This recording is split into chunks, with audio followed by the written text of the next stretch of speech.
את הנימים הם יעלימו לכם עם לייזר, את האור יחדשו לכם בסיועו, את אור הפנים והצוואר ימצקו לכם בסיוע אולטרסאונד, ונשאלת השאלה אם נצליח לקיים שיחה שלמה בלי להגיד אפילו פעם אחת AI. הנה טליה לבקוביץ' היא מנהלת סניף אפולה של רשת המרפאות לאסתטיקה מדרה. האם תמצקי אותי ללא בינה מלאכותית? בהחלט. אוקיי, איך? חד משמעית. יש לנו כמה וכמה שיטות מתקדמות שמתאימות גם לגברים וגם לנשים. אם אנחנו מדברים על הפנים, אז כמובן יש את האולטרסאונד הרפואי, יש את הטיפולים של הלייזר פוטון ה-4D, וכמובן שיש לנו טיפולים נוספים שיכולים אפילו למצק ולכתב לך את הגוף ולהסיר שומנים.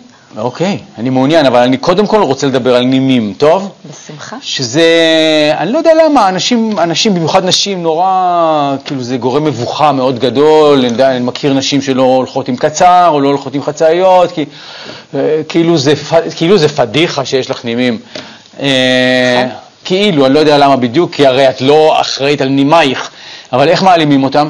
אז ככה, קודם כל זו לא פדיחה, זה באמת חלק מהשגרה שלנו, וחלקנו אפילו הרווחנו אותה ביושר בלידות. כן.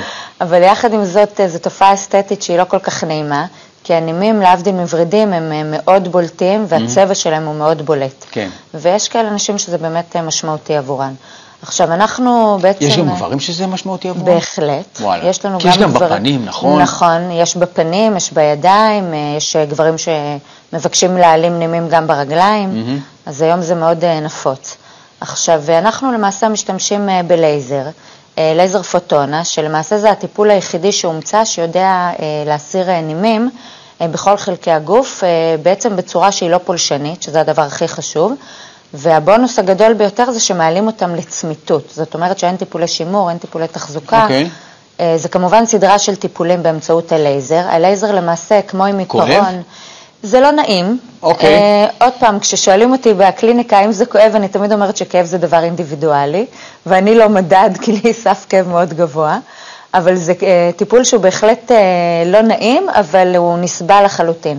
זאת אומרת, אין צורך בהרדמה, אין צורך בתשטוט, זה טיפול מאוד פשוט. אני יכולה לומר לך שחלק מהבנות שומעות מוזיקה, חלק עובדות עם הלפטופ, יש לנו לקוחה שמגיעה עם הכלב שלה אפילו ושמה אותו אליה, זאת אומרת זה... אפשר לשים אמלה לפני או לא? אנחנו שמים, אנחנו משתמשים כמובן בלחוש כפול, אנחנו מורחים משחת הלחוש לפני הטיפול, ובמהלך הטיפול עצמו הרופאה משתמשת בצינור קור שממש מקפיד את האזור, אז כמעט ולא חשים בכלל בהקצוץ. אוקיי, ונגיד יש נינים, כמה פעמים הוא צריך לטפל בו עד שהוא ילך לעזאזל? אז זה לא מדע מדויק, בעצם מה שקורה זה שהלייזר עובר ממש כמו עיפרון על כל נים ונים, בתוך כל קבוצת נימים הוא ממש עולה ויורד מספר פעמים. כמובן שיש סדרת טיפולים שאנחנו מתאימים אותה אינדיבידואלית לכל לקוח ולקוחה לפי הסיטואציה שבה הוא נמצא באותה עת. עכשיו, הלייזר הוא בעצם, אתה לפעמים יכול לראות כבר את המחיקה במהלך הטיפול הראשון עצמו.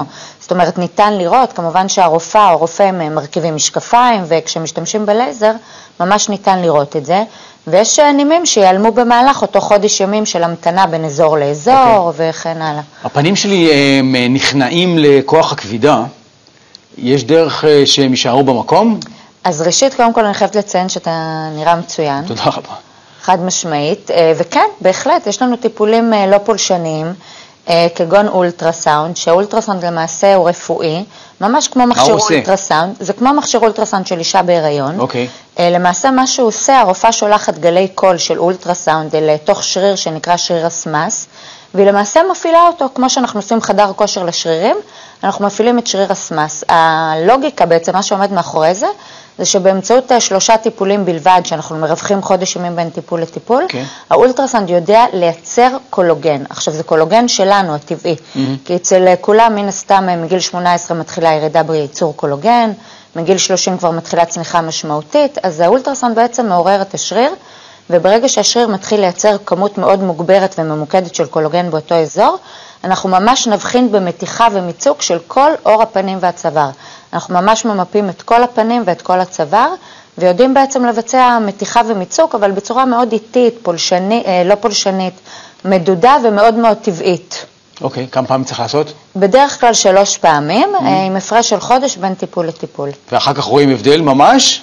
ההבדל הוא משמעותי, בנוסף לזה גם האולטרסאונד יודע להעמיס גם אזורים שיש בהם סנטר כפול ושומן, אז זה באמת ניכר, אבל כמובן שזה אינדיבידואלי, ובוא נגיד שנקודת הפתיחה, הגיל, המצב שבו אתה מגיע, הם גם גורם שמשנה. באיזה גיל כדאי להתחיל לעשות את הטיפולים האלה?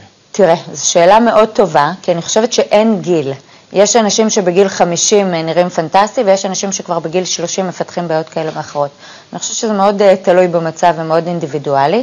טיפולים לא פולשניים אפשר כבר להתחיל בגיל צעיר מאוד, והם גם מאוד מתאימים דווקא לאוכלוסייה המבוגרת, שקצת חוששים מטיפולים שהם יותר פולשניים, שהם לא מתאימים לניתוחים, פחות אוהבים הזרקות, אז זה יכול מאוד לסייע להם. גברים מול נשים, באחוזים? וואו, היום אני חייבת לומר שזה מאוד מפתיע. כן? גברים, אני חושבת אולי אפילו מאז הקורונה, ככה שהם התחילו לראות את עצמם במסכים, איך הם נראים בלייב, אז הם פיתחו מודעות היסטרית לדברים הללו. נכון שתמיד ככה האחוז של אנשים הוא עולה, אבל המודעות היא מדהימה, גם בקרב נשים וגם בקרב גברים בכל הגילאים. טליה, תודה רבה. שלום. תודה לך. תודה רבה רבה.